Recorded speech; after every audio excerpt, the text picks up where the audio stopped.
한 주간도 평안하셨습니까? 이제 완전히 봄입니다. 오늘은 수요 세송자 X 이야기 38인가요?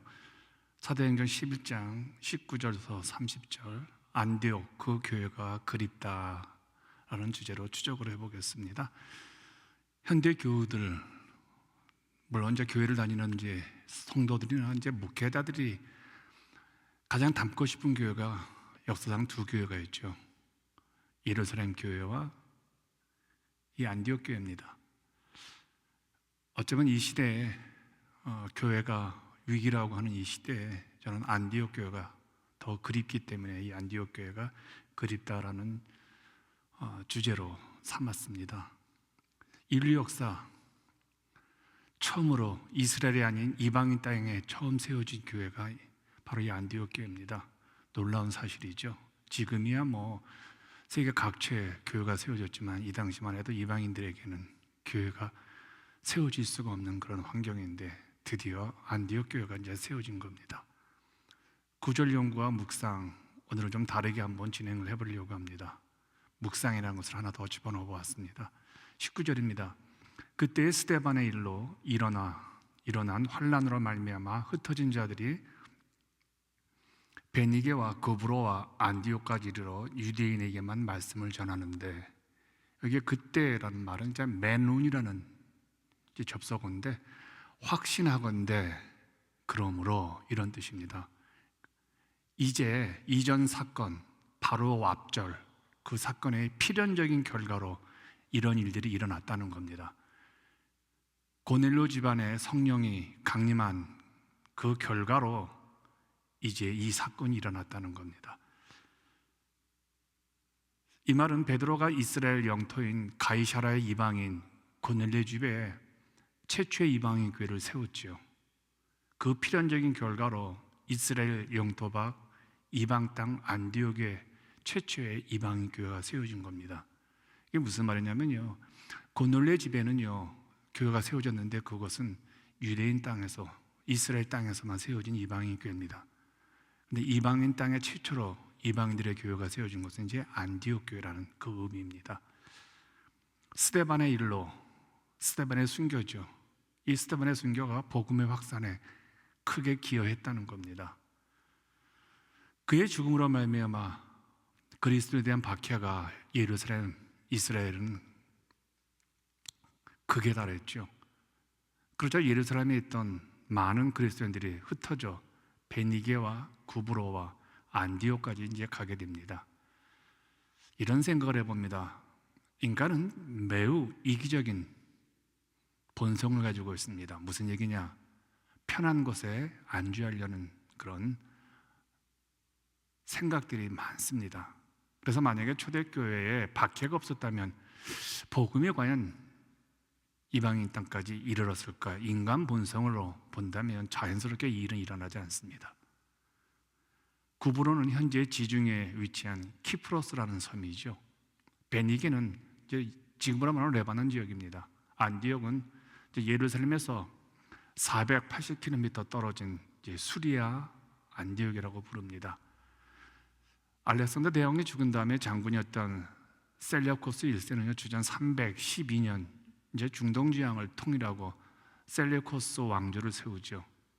그는 자신이 지배하는 영토에 아버지 안티오쿠스의 이름을 딴 도시를, 그래서 안디옥이라는 도시를, 아버지 이름을 따서 안디옥 도시를 세우는데 16개나 건설을 합니다. 본문의 안디옥은 그 중에서 예루살렘에서 480km 떨어진 수리아 안디옥을 이제 말하고 있습니다. 당시 이 안디옥은 로마 제국의 행정구요상 수리아 지역의 수도였다고 합니다. 로마 시대에는 로마 제국의 세 번째 큰 도시였다고 합니다. 지금은 터키의 영토로 안타키아로 불려지고 있습니다. 유대인에게만, 여기서 이제 유대인에게만이라는 이 단어를 주목해 보십시오. 예루살렘에서 박해로 흩어진 유대인들이 이제 이곳까지 왔는데 이 사람들은 이 지역의 유대인들에게만 복음을 전했다는 겁니다. 이방인들에게 복음을 전해준 것이 아니라 같은 유대인들에게 이제 복음을 이제 전했다는 것이 이 얘기입니다. 결국 그들의 눈에 보이는 것은 자신들과 같은 생각을 가지고 같은 처지에 있는 사람만 눈에 보이는 거죠. 이것이 이제 제가 계속 말하지만 한번 인간이 편견에 사로잡히면요, 서로 헤쳐나갈 수가 없는 그런 인간의 이제 연약한 모습을 보게 되어지죠. 여기서 우리가 한번 묵상을 해봅시다. 인간은 특별히 자신과 비슷한 처지의 사람과 같이 있어야 편합니다. 전혀 다른 삶의 환경에 있는 사람들에게 접근하는 것은 불편하죠. 그러다 보니까 이제 불편함을 합리화하기 위해서 논리적으로 만들어서 우리가 복음을 전하지 않는 정당한 이유를 이제 말하기도 하죠. 왜 복음 전하지 않습니까? 그러면 이제 다들 이유가 있잖아요. 사실은 그 이유가 우리로 말미암아 불순종하게 하는 것이죠. 따라서 복음을 증거하지 않는 사람들에게는 항상 논리가 개발되어 있습니다. 근데 성경은 이러한 논리를 무섭게 배격을 합니다. 20절입니다. 그 중에 구브로와 구레네 몇 사람이 안디옥에 이르러 헬라인에게도 말하여 주 예수를 전파하니. 몇 사람, 원래 의미는 이제 이런 의미입니다. 어떤 사람들입니다. 그러니까 이방인에게 복음을 전해서 안디옥 교회를 세운 어떤 사람들을 말하죠. 헬라인, 유대인이 아닌 이방인입니다. 근데 놀랍게도 이제 오늘 본문은 자신들과 전혀 다른 삶의 환경의 사람들에게 복음이 증거되는 일단의 한 무리가 있음을 소개하고 있습니다. 이방인의 땅에서도 같은 유대인에게만 복음을 전하고 있었는데 이 가운데서 용기 있는 그리스도인들이 안디옥에 등장합니다. 이들은 지중해 섬 구브로와 북아프리카의 항구 도시 구레네에서 온 유대의 그리스도인들이라고 말하고 있죠. 그러니까 구브로와 구레네에서 온 두 종류의 사람들이 이제 이곳에서 용감하게 이방인에게도 복음을 전하는 겁니다. 그러니까 19절의 그리스도인들과는 다르게 19절의 유대의 그리스도인들은 누구에게 전했습니까? 같은 처지에 있는 유대인에게만 전했는데 이들은 그렇지 않았다는 겁니다. 헬라인에게 용기 있게 복음을 전했죠. 근데 이들의 이름이 나와 있지 않습니다. 여기서 한번 묵상을 해봅시다. 저자 누가는 역사가이면서 의사로서 아주 치밀한 성격인 것을 보게 되어지죠. 그런데 분명히 이 사람들이 누구인지 알 텐데 이름이 누구도 몇 사람인지 밝히지를 않고 있습니다. 또한 바울도 안디옥 교회 담임 목사로서 이들이 누구인지 알 수 있었지만 왜 이들의 이름을 바울도 밝히지 않았을까요? 아마 이게 아닐까 생각했습니다. 인간의 박수갈채보다는요, 하나님의 상을 이들은 손했기 때문에 스스로 자기의 이름이 알려진 것을 이제 차단했다라고 저는 봅니다. 자신들의 이름이 알려지지 않아도 될 정도로 자신들을 가릴 줄 아는 용감한 그리스도였죠. 이런 말이 있습니다. 교회 봉사하면서 3분의 2는 가리고 3분의 1은 알려야 된다는 말이 있습니다. 그건 왜냐하면 이사야가 하나님의 궁전에 들어갔을 때 스랍 천사들이 날개가 6개라고 그랬죠. 근데 그 6개 가운데 4개로 자기의 몸을 가렸다고 합니다. 2개로 날고요. 이 말은 3분의 2는 우리의 사역을, 우리의 봉사를 이제 가리운다, 그런 의미가 있죠. 이렇게 해야 진정한 신앙을, 진정한 교회를 봉사할 수 있을 것 같아요. 다 알려지면 그건 무슨 재미가 있습니까? 저 집사님은 뭐 저걸 잘해 저걸 잘해. 좀 숨겨놓은 비밀이 있어야 어느 날 주 앞에 갔을 때 상급을 이제 받게 되잖아요. 자, 21절입니다. 주의 손이 그들과 함께 하시며 수많은 사람들이 믿고 주께 돌아오더라. 주의 손, 이건 하나님의 손이죠. 성경에 하나님 손은 전능하신 손, 거룩한 손, 능력의 손, 그렇게 말하죠. 그러니까 사도들에 의해서 세워진 교회가 아닌 구브로와 구레네 출신으로 알려진 무명의 그리스도인들은 안디옥 교회를 세웁니다. 이방인 교회. 그리고 복음을 전합니다. 그리고 이방인들이 주님의 품으로 돌아오는데 이게 다 하나님의 전능하신 손에 의해서라는 뜻이죠. 여기서 돌아오더라, 하나님의 손이 함께할 때 이방인들이 돌아온다는 겁니다. 구원받아야 할 자들이 돌아온다는 것이죠. 주의 손이 그들과 함께 했기 때문에 이런 사건들, 안디옥의 교회가 세워지는 겁니다. 겸손하게 자신들을 가리우고 하나님의 교회와 영광에서 봉사한 이들이 있기 때문에 하나님은 당신의 손으로 그들을 높여주십니다. 하나님은 잊지 않으시죠. 3분의 2로 가려도 하나님 그 3분의 2 가려진 것도 그분은 잊지 않고 주목해 보신다는 거예요. 사람들에게는 잊혀진 존재일지 몰라도 하나님에게는 안디옥 교회를 세우신 이들은요, 하나님의 마음속에 영원히 기억되는 하나님의 영웅들이죠. 여기서 좀 묵상을 해보십시다. 중요한 묵상을 하나 여러분에게 던지겠습니다. 여러분은 어떤 사람입니까? 내가 어떤 사람인지 그렇게 중요한 것 같지 않아요. 내가 지금 누구 손에 붙잡혀 있느냐가 중요한 것 같아요. 내가 무엇을 갖고 사느냐, 그것도 중요하지요. 물질도 중요하고 지식도 중요하지만 지금 내가 누구의 손에 사로잡혀 사느냐, 굉장히 중요한 질문인 것 같아요. 22절입니다. 예루살렘 교회가 이 사람들의 소문을 듣고 바나바를 안디옥까지 보내니, 바나바, 드디어 이제 바나바가 이제 안디옥 교회에 이제 파송을 받습니다. 담임 목사로서요. 이방 세계에 교회가 세워졌다는 놀라운 소식이 예루살렘에 전해지자 사도들이 궁금한 거예요. 그래서 사도들은 당시 예루살렘 교회에 가장 존경받는 바나바를 안디옥으로 이제 파송을 한 것이죠. 23절입니다. 그가 이르러 하나님의 은혜를 보고 기뻐하여 모든 사람에게 굳건한 마음으로 주와 함께 머물러 있으라고 하니, 이제 도착한 안디옥 교회에 도착한 바나바가 그들에게 한 말입니다. 뭘 권면합니까? 굳건한 마음으로 주와 함께 머물러 있으라. 이건 미활용입니다. 굳건한 마음으로 주와 함께 머물러 있으라는 건 미활용. 이건 무슨 뜻입니까? 반복과 계속의 동작을 의미합니다. 미활용형이라는 얘기는 계속 하라는 겁니다. 끝나지 않았다는 거예요. 그러니까 바나바는 한 번만 권한 것이 아니라 기회가 있을 때마다 굳건한 마음으로 주님과 함께 하라고 이야기를 합니다. 근데 왜 이런 얘기를 했을까요? 당시 이방인들은요, 교회에 들어왔을 때 불안한 겁니다. 아직은 이방인 교회가 기초가 약하잖아요. 뭐 침례를 받아야 된다, 뭐 할례를 받아야 된다, 뭐 율법을 지켜야 된다, 다양한 이야기들이 들어올 거 아니에요. 그때 이방인들은 오직 예수만 믿었는데 그거 위에 플러스를 해야 된다는 그런 이야기들이 들려오니까 얼마나 불안하겠어요. 그러니까 바나바가 하는 말이에요. 굳건한 마음으로 누구와 함께? 사람들의 말에 신경 쓰지 말고 주님과 함께 머물러 있으라는 겁니다. 이게 믿음이에요. 믿음이란 주님과 함께 있는 거예요. 사람들의 생각에 가 있는 게 아니라 믿음이란 주님과 어떤 상황, 어떤 조건에서도 함께 있는 게 믿음이라는 거죠. 함께 머물러 있다. 어떤 뜻일까요? 프로스메노라는 이제 단어인데요. 이건 꼭 붙어 있다, 접착하다, 흔들림이 없는 마음으로 붙어 있다라는 뜻이에요.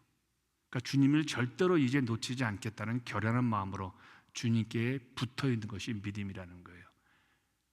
사단은 우리의 믿음을 어떻게 파괴합니까? 쉬운 방법이에요. 예수님을 또 떨어뜨리면 끝나요.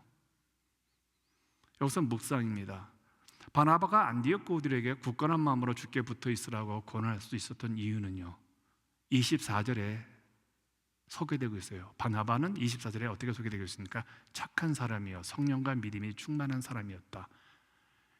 사람들은 안 거예요. 바나바가 너무나 착하구나, 저 사람은 성령과 믿음이 충만한 사람이다. 그러니 사람들이 바나바의 권면을 안 받아들였겠냐는 거예요. 착하고 성령과 믿음이 충만한 사람인데요.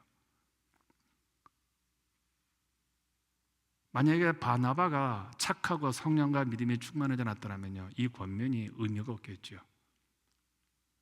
24절입니다. 바나바는 착한 사람이요 성령과 믿음이 충만한 사람이라 이에 큰 무리가 주께 더하여지더라.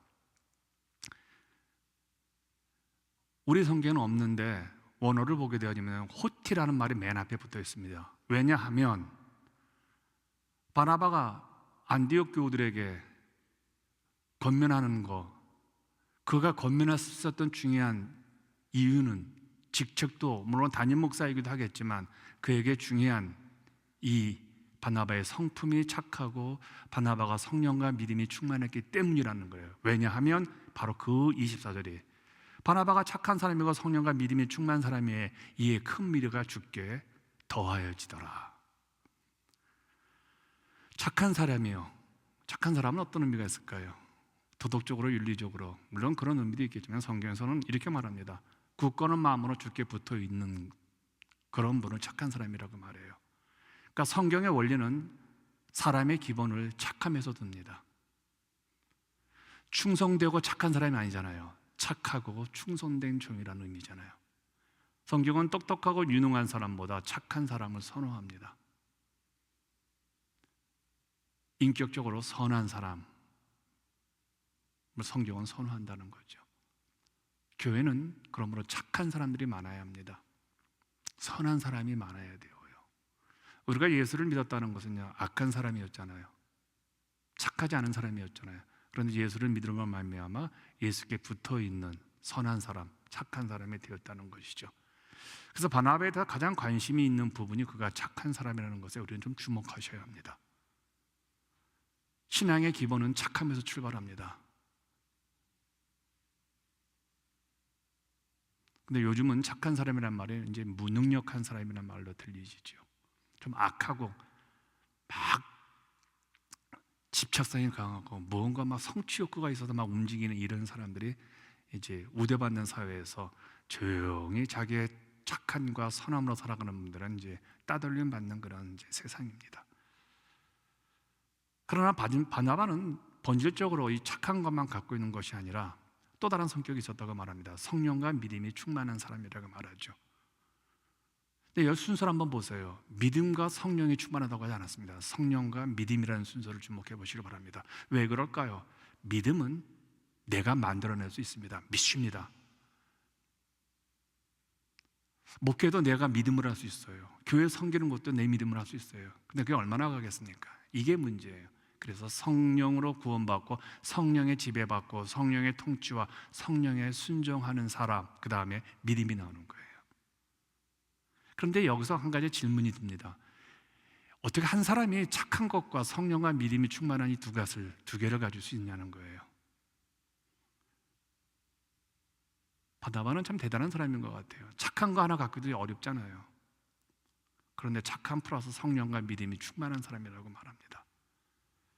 이 양면성을 다 가지고 있는 것을 보게 되어지죠. 우리 신앙의 모습은 이 두 가지입니다. 착하고 성령과 믿음이 충만한 것. 그래서 여기서 좀 묵상을 한번 해보십시다. 나는 착한 사람인가? 그리고 나는 그 위에 믿음 생활하면서 성령과 믿음에 충만한 사람인가? 주님을 바라보면 착해진다고 합니다. 왜냐하면 주님과 접촉하니까. 주님을 바라보면 주님의 성품이 착하잖아요. 온유하시잖아요. 그게 내 성품이 된다고 하죠. 또한 주님을 바라보면 그분 안에 있는 영이 내 안으로 들어옵니다. 성령과 믿음이 충만해지죠. 하나님의 손이 그렇게 바나바를 착하고 성령과 믿음이 충만한 사람으로 이제 만드는 것 같아요. 그가 얼마나 착한 사람이었고 얼마나 성령과 믿음이 충만한 사람이었냐면 우리가 한번 보았죠. 사도행전 4장 37절에서 바나바는 자기의 밭을 팔아서 교회에 헌금한 기록이 있습니다. 근데 여기서 저는 좀 주목을 해봅니다. 사역자들은 헌금을 많이 해야 합니다. 물론 어렵습니다. 사역자들이 11조를 떼어먹으면 안 됩니다. 감사헌금 만들어서도 하셔야 합니다. 거기서부터 훈련이 되어져요. 돈을 무서워하면 안 됩니다. 제가 목회를 하면서요, 어쩌면 저는 항상 이런 생각을 합니다. 교회에서 헌금만큼은 3등하자, 3등 안에 성도들한테 이기자라는 마음을 늘 가지고 있습니다. 저도 어렵지요. 저는 거의 돈을 안 쓰는 목사입니다. 근데 바나바는 이렇게 자기의 전 재산을, 그렇다면 나에게도 이런 모습은 있어야 되지 않겠냐는 거예요. 왜냐하면 바나바는 사역자니까요.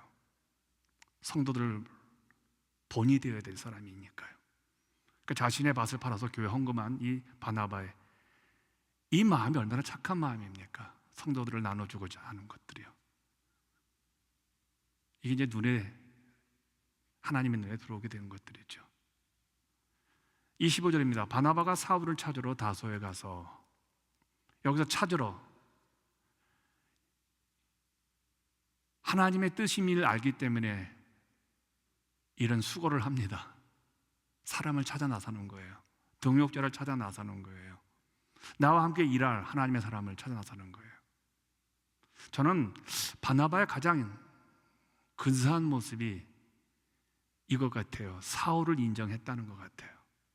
당시 사울은 사람들에게 배척을 받았어요. 그의 과거 때문에요. 우리 인생도 그렇잖아요. 과거에 실수한 것이 오늘을, 미래를 붙잡고 있잖아요. 목회자가 제일 안타까운 게 그거 같아요. 믿음은 바라는 게 실상이요, 우리는 미래를 향해 나가는데 끊임없이 과거를 오늘로 끌어당깁니다. 그럼 미래를 막아버리는 것들이죠. 근데 바나바는 그러지 않았다는 거예요. 많은 사람들이 지난 과거 때문에 바울과 교제하지 않았지만 바나바는 이런 풍토에서 과감하게 바울을 자기의 동역자로 인정합니다. 근데 여기서 한 가지 이런 생각을 해보아 합니다. 바나바는 지금 안디옥 교회의 담임 목사입니다. 최고의 탑 리더예요. 따라서 바울을 그 자리에 앉게 되면요, 그의 자리는 위태해집니다. 그런 부사역자가 되어야 돼요. 그런데 바나바는 자리에 연연하지 않고 정말 교회에 필요한 그 사람을 그 자신의 자리에 앉힙니다. 가끔 제가 이제 성도들과 교제할 때 만약에 저보다 또 뭐 우리보다 나보다 더 나은 분들이 있다면 저는 그냥 교회 청소도 하고 뭐 행정만 해도 괜찮습니다. 왜? 제가 행정에 좀 뛰어난 사람이기 때문에 그렇습니다.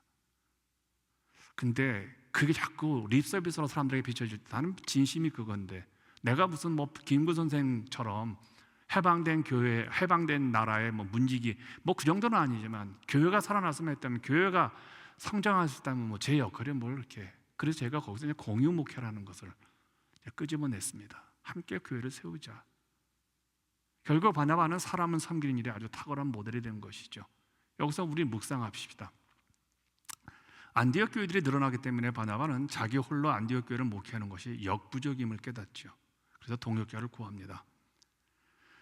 그 동역자가 바울이었다는 사실, 근데 바나바가 몰랐을까요? 바울에 대해서 그의 소문을 몰랐을까요? 그런데 그의 장점만을 본 것 같아요. 바울의 가말리엘 문화에 가장 탁월한 학생이라는 사실을 압니다. 그리고 교회를 핍박할 때 그의 탁월한 리더십, 사람들을 선동하는 그의 실천력을 인정하죠. 그가 om으로 말미암아 자신의 입지가 약해져도 하나님 교회가 세워질 수 있다면 그런 어느 누구도 초청할 수 있는 대인이었습니다. 큰 마음을 소유한 자였죠. 그래서 175km나 떨어진 다소에 가서 13년 동안 은둔해 있는 바울을 드디어 역사의 교회사로 끌어들입니다. 왜 이런 어려운 일을 택했을까요? 이것이 하나님의 뜻임을 믿었기 때문에 그래요. 여러분, 하나님의 뜻이라면요 무섭지 않습니다. 하나님의 생각을 알고 그 생각에 맞추는 자는요 무서운 게 없어요. 아무리 먼 길이라도 찾아가게 되어지죠. 바로 이 정도로 바나바는 대단한 인물이었어요. 이런 분이 있는 안디옥 교회가 부흥 안 할 수가 없죠. 하나님은 사람을 통해서 역사하시잖아요. 특별히 하나님은 사역자를 통해서 역사하는 일이 많잖아요. 이것이 바나바의 아름다운 모습이죠. 오늘도 우리에게 좀 더 그런 모습을 우리는 좀 묵상해야 될 필요가 있을 것 같습니다. 26절입니다. 만남에 안디옥에 데리고 와서 둘이 교회에 1년간 모여 있어 큰 무리를 가르쳤고 제자들이 안디옥에서 비로소 그리스도인이라 일컬음을 받게 되었더라. 안디옥에 데리고, 바나바는 바울더러 인편을 통해서 오라고 하지 않습니다. 직접 갑니다. 참 배려심이 있는 인물이죠.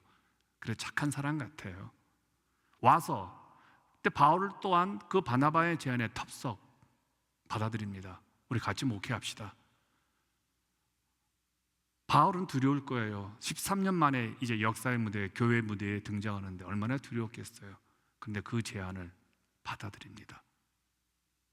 그런데 여러분, 다소에서 안디옥이나 예루살렘을 갈 때 반드시 넘어서야 할 산맥이 하나 있습니다.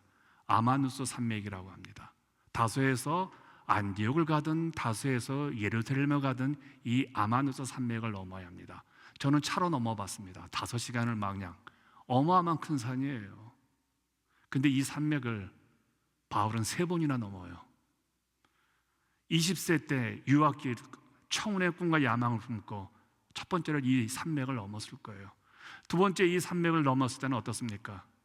나름대로 주님을 만나가지고 이제 예루살렘 교회로 가가지고 봉사 좀 하려고 그러는데 과거에 그 사건으로 교회를 핍박했다는 것을 인하여서 초대교회로부터 배척을 받죠. 따돌림 받죠. 그러자 고향으로 가자 하면서 다시 이제 역으로 다소로 돌아갈 때 두 번째 넘었죠. 그리고 세 번째가 이번입니다.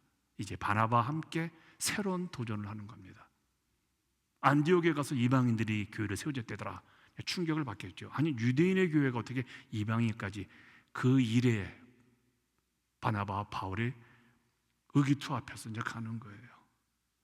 예수님과 함께 이제 산맥을 넘는 거예요. 어마어마한 진짜 대단한 산맥이에요. 여기를 가봤을 때. 그런데 이제 바울과 바나바가 1년간 정말 최선을 다한 결과로서 하나님의 손이 함께하는 사람들을 당시에 세상 사람들이 부른 명칭이 있습니다. 비로소 그리스도인이라 일컬음을 받게 되었더라. 오늘날 말하면 그리스도는 예수쟁입니다. 그리스도를 따르는 사람, 작은 그리스도인이라는 것이죠. 그러니까 그리스도인 단어는 두 단어의 합성어입니다. 그리스도라는 헬라어와 이인이라는 라틴어에서 나오는 것으로 무엇에 속해 있다는 뜻이에요. 그러니까 그리스도라는 단어와 이인이라는 단어는 무엇에 속해 있다. 그러니까 그리스도께 속해 있는 사람들을 그리스도인이라는 겁니다. 근데 이게요, 제가 토요일 날 로그인 세러데이 때 제가 설교한 적이 있는데, 세상 사람들이 나를 그리스도인이라고 부르지 내가 나를 그리스도인이라고 부르지 않습니다. 나는 나를 그리스도인이라고 부를 수가 없지요. 세상 사람들이 불러준 용어예요. 그리스도인이 그리스도인에게 붙인 것이 아니라 안디옥에 살고 있었던 불신자들에게, 신자들에게 붙여진 용어예요. 그렇다면 어떻게 이런 소리를 안디옥 교인들은 듣게 되었을까요? 핍박, 어려움 속에서 복음을 전하는 모습을 보고 정말 저 사람들은 진짜 그리스도인이다. 예전에 제가 이제 사역을 할 때 교회에 큰 어려움이 왔었습니다. 근데 그때도 설교를 59분 정도 했었어요. 주일 설교를. 교회가 막 파장이 일어나고 그러는데도 그 어려움 속에서도 제가 1년간 59분 설교를 유지했습니다. 새벽 예배, 주일 설교, 수요 예배. 그랬더니 그 당시 1.5세들, 1.8세들 정도의 성도들이 꽤 많았어요. 그들이 저한테 이렇게 말, 정말 목사님은 목사인 것 같아요 라고 했어요. 어떻게 그런 상황에서 설교를 그렇게 유지할 수 있었느냐는 거죠. 우리가 고난 속에서 내가 해야 될 일을 하는 것 참 중요하죠. 근데 많은 분들은 고난 오면 피하려고 합니다. 교회를 떠나려고 하기도 하고요, 또 신앙을 포기하려고도 하죠. 그런데 그런 상황 속에서 예수를 쫓았던 이들을 세상 사람들이 그리스도인이라고 불려준 거예요. 성경에서 그리스도라는 말이 3번 나옵니다. 잘 들으세요. 근데 이게 어디와 연관된 줄 아세요? 다 전도와 연관됩니다. 그러니까 전도를 할 때 그리스도인이라고 불려지는 거예요. 복음을 전하지 않으면 그리스도인이라고 불릴 수 없다는 얘기로 될 수가 있겠죠. 27절과 28절입니다. 그때 선지자들이 예루살렘에서 안디옥에 이르니 그 중에 아가보라는 한 사람이 일어나 성령으로 말하되 천하에 큰 흉년이 들리려 하더니 글라우디오 때에 그렇게 되느니라. 여기서 아가보는 27절에 안디옥을 방문한 선지자들 중에 한 사람이라고 보면 됩니다. 성령으로 말하되 극심한 흉년을 예고하죠. 근데 논리적으로 나오지 않아도 될 상황에서 왜 장황하게 이 사람을, 논리적으로 보면 이 사람이 나올 상황이 아니에요. 그런데 왜 이 사람이 나왔냐는 거예요. 그것도 성령에 충만한 사람으로요. 예언했다고요. 이 말은요, 21장을 보면요, 바울의 3차 선교 여행을 마치고 가이사랴를 방문할 때 성령의 예언을 바울에게 말해준데 바로 아가보가 이 예언을 합니다. 21장을 보고 같이 이제 매치하기 위해서요. 그러니까 나오지 않아야 될 사람인데 여기서 나온다는 게, 하나님은 그 사람을 통해서 앞으로 하나님이 하실 일, 즉 바울의 그 사역을 그래서 미리 소개하는 거예요. 참 하나님 대단하신 분이죠. 꼼꼼하게 다 하시는 걸 보게 되어지죠. 글라우디오, 로마 황제죠. 41년부터 54년까지요. 아주 그때 극심한 흉년이 들었다고 합니다. 이때는 주님이 승천하신 뒤고 초대교회가 세워진 지 20년이 되는 해였습니다. 이 사람은 황제 숭배를 강요했고, 그렇지만 네로위에서 독살되고 기독교 박해는 250년간 이때부터 시작되어지죠. 29절입니다. 제자들이 각각 그 힘대로 유대에 사는 형제들에게 부조를 보내기로 작정하고, 여기서 부조 디아코니아입니다. 봉사란 뜻이에요. 그러니까 예루살렘 교회를 돕기 위한 헌금이 디아코니아라는 거예요. 오늘 돈 얘기가 조금 나옵니다. 무슨 말입니까?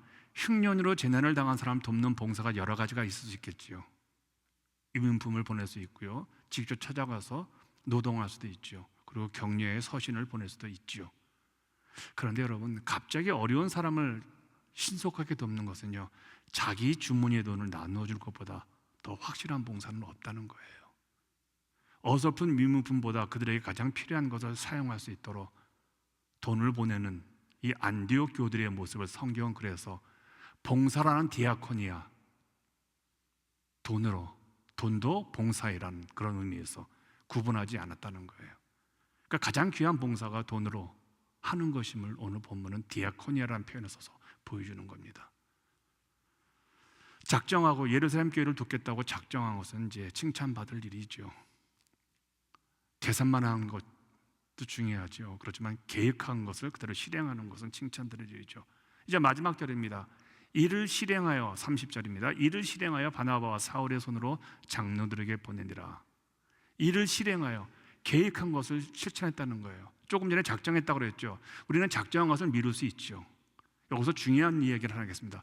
안디옥 교들이 작정한 날과 그 작정을 실행한 날이 같습니까? 아니에요. 텀이 있어요. 아마 최소한 일주일 이상 걸렸을 겁니다. 오늘 작정했다면 다음 주 수요일 날에 실천했다는 거예요.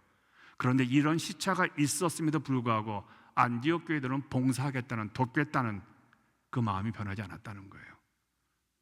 우리가 보통 이제 하나님께 이렇게 내가 봉사하겠다. 여기는 이제 봉사가 디아코니아가 헌금이라는 말로 쓰였다고 그랬죠. 우리가 무언가 교회에 부족함을 깨닫고 우리가 이달에 내가 한번 교회를 위해서 내가 한 500불 내가 헌금하겠다라고 했는데, 마음 먹고 작정을 했는데 한 주 지나면 그게 250불로, 그게 100불로 떨어지는 게 인간이에요. 아까워서. 그때는 믿음으로 작정했는데 그 믿음을 실천하기까지 그 기간 유지 못하는 게 우리 인간이라는 거예요. 근데 이들은 변하지 않았다는 거예요. 그 얘기를 하는 거예요. 작정하고 실행하는 것이 같았다는 거예요. 그래서 여기서 우리가 묵상을 해본다면요, 작정도 믿지만 행하는 것까지 가는 게 믿음이죠. 실천하는 것까지. 누군가 다 작정하죠. 내가 1시간 기도하겠다, 2시간 말씀 보겠다, 다 작정합니다. 그러나 그것을 행하는 사람이 얼마나 되느냐는 거예요. 그래서 그걸 믿음이라는 거예요. 그래서 야고보가 그렇게 말했잖아요. 행하는 것이 믿음이라고요. 이런 관점에서 본다면요. 생각을 해보면요, 이 이방인 안디옥 교회는 예루살렘 교회를 흉년 때 돕겠다고 이제 마음을 먹었잖아요. 근데 당시 예루살렘 교회는요, 하루에 5,000명씩, 4,000명씩만 와서 어마어마한 메가처치예요. 근데 안디옥 교회는 조그만 교회예요. 여러분, 조그만 교회가 큰 교회를 도울 수 없어요. 이렇게 말할 수 있을 거예요. 아니, 예루살렘 교회는 큰 교회인데 왜 우리가 도와야 됩니까? 우리도 힘들어 죽겠는데. 그러면서 작정을 바꿀 수 있고, 그 다음에 계산을 달리할 수 있어요. 그런데 이 이야기가 성경에 왜 기록됐습니까? 작정하고 실행했다는 얘기를요. 이게 믿음이래요. 일주일이 지나도 변하지 않는 게 믿음이라는 거예요. 내가 하나님께 이렇게 봉사하겠다, 내가 하나님께 우리 교회를 위해서 내가 이렇게 헌금하겠다라는 그 마음이 시간이 가면 변하는 게 인간인데, 그 인간의 마음을 믿음으로 이겼다는 거예요. 믿음으로 실행했다는 거예요. 참 아름다운 교회죠.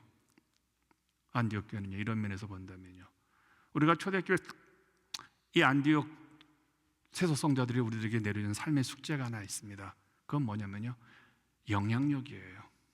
여러분, 예수를 믿는다는 건 누군가에게 인플루언스를 주는 거잖아요. 인플루언스는 어떻게 줄까요? 인격에서만 나와요.